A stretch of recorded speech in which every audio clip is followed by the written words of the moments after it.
Today we're going to create a piece of art in the style of Andy Warhol. Now I have some of Andy Warhol's most famous images up on the screen right now. And his brand of art is what's called pop art. He took sort of important things in popular culture at the time and he would change them around to turn them, make them more artistic. And the image that we're going to look at specifically is this image of Marilyn Monroe, where he took her portrait and sort of played with the colors of her face in several different ways and put it all on the same canvas. So today we're going to take a picture of you. Here's one of me that I like. And we're going to do that same sort of technique to it.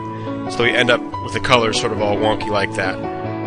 So that's pop art in the style of Andy Warhol. So of course now I've opened GIMP and I have found a picture of myself.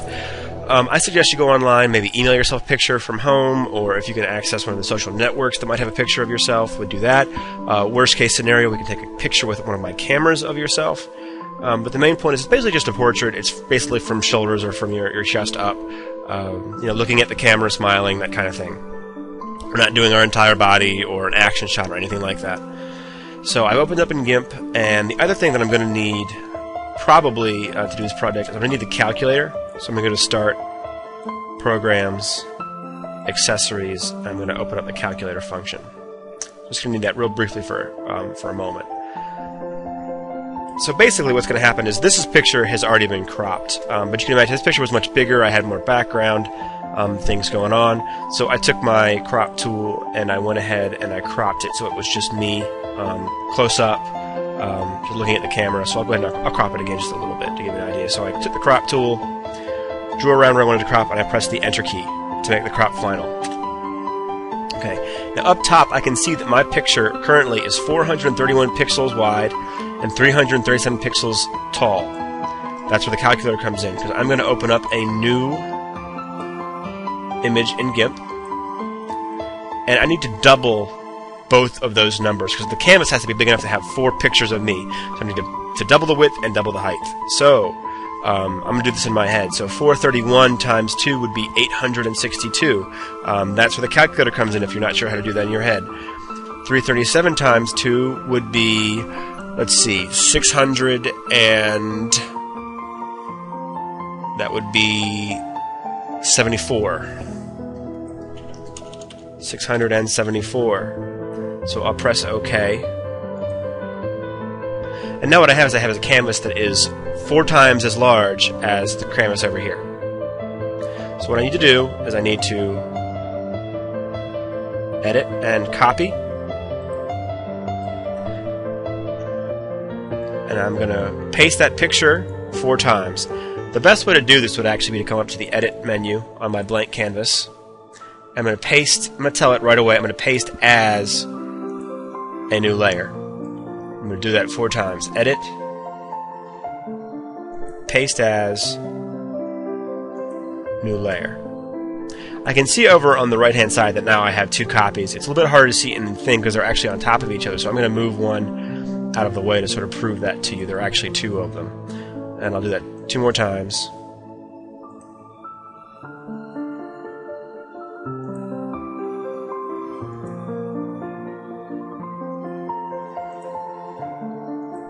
Okay, so now I have 4 copies of this picture all on this one canvas, and I'm going to use my Move tool to move them into that sort of 4x4 grid. So I'm going to grab one off of here and sort of move it straight down. I'm going to line it up as best I can.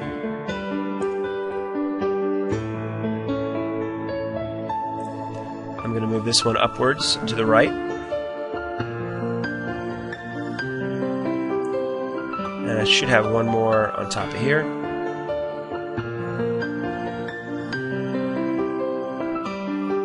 Okay, so now I have a 4x4 image of me 4 times. So now it's just a matter of taking my 4 images and changing the colors on them, playing with the colors a little bit.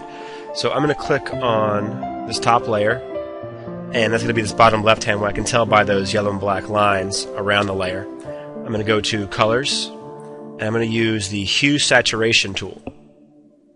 Now, hue is the sort of the color that we're talking about. So if I change the hue, I'm actually changing the colors in the picture. Okay, so this one I'm going to go ahead and make sort of this lime green color. Saturation, if I turn the saturation up, it's how deep the color is. So as I turn this to the right, that green gets deeper. And lightness, I'm going to turn down just a little bit, get a little bit more shadow, to sort of contrast with the color a little bit. And that one's finished. I'm going to press OK. Then I'm going to go to the one right here. I'm going to do this 4 different times. I'm going to go ahead and pause the video because there's no need for you to see me do this 4 times. So here I've changed the color on all 4 of my images. I've made sure that I'm using different colors on all 4 images. I'm going to do one more thing to them to sort of give them some pop. I'm going to go back up to colors. And I am going to change the brightness and contrast. So I'll move this over so you can see. Contrast is how the colors, different colors, look different from each other, how they contrast one another. So I'm going to turn that up just a little bit. And it really brings in those sort of darker shadows and gives it more of an art feel. I'm just going to turn it just a little bit, make it a little bit darker. And maybe make the brightness just a little bit darker. So once again, I'm going to go through and do this for all four pictures. So I've gone through and changed the contrast on all 4 images. It really makes those sort of darker tones pop out. The colors look a little bit more vivid that way. And now I'm going to take all of these layers, I'm going to mash them down into one layer. So I'm going to right-click on one of the layers, and I'm going to do Merge Visible Layers. It's going to merge all 5 of these layers. I'm just going to tell it to go ahead and merge. And it turns them all into one single image. Okay, I'm almost there. Got one more step. I'm going to go ahead and I'm going to duplicate this layer. So now I have 2 copies. I'm going to click on the bottom one, and I'm going to go to Colors. I'm going to do this thing called Threshold. Threshold... Actually, before I do that, I'm going to turn the top layer off so you can see what I'm actually doing. I'm going to go to Colors and go to Threshold. And what Threshold does is it takes the entire picture and it turns it into black and white. No gray, just blacks and just whites. And it lets me change those things in certain ways. Now what I'm going to do is I'm going to take my Threshold here.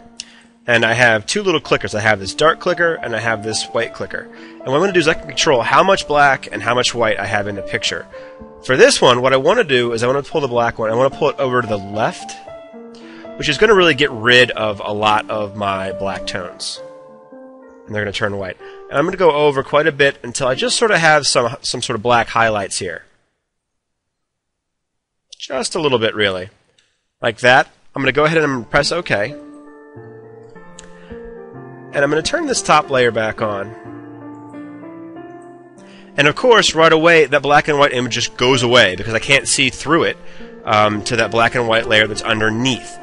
But I do have these things up here called layer modes. And right now, it's set on normal, and it's almost always set on normal when you first start GIMP. That just means these 2 layers are sitting on top of each other, just like 2 pieces of paper. I cannot see through the top layer unless I change these options. And I'm going to choose one called Multiply. And what it's going to do is it's going to take the colors from the top one and take the black and white from the bottom one and sort of add them together. And now those black tones are really sort of shining through. It's a subtle difference, but it actually is kind of important. I'm going to undo it, turn it back to normal.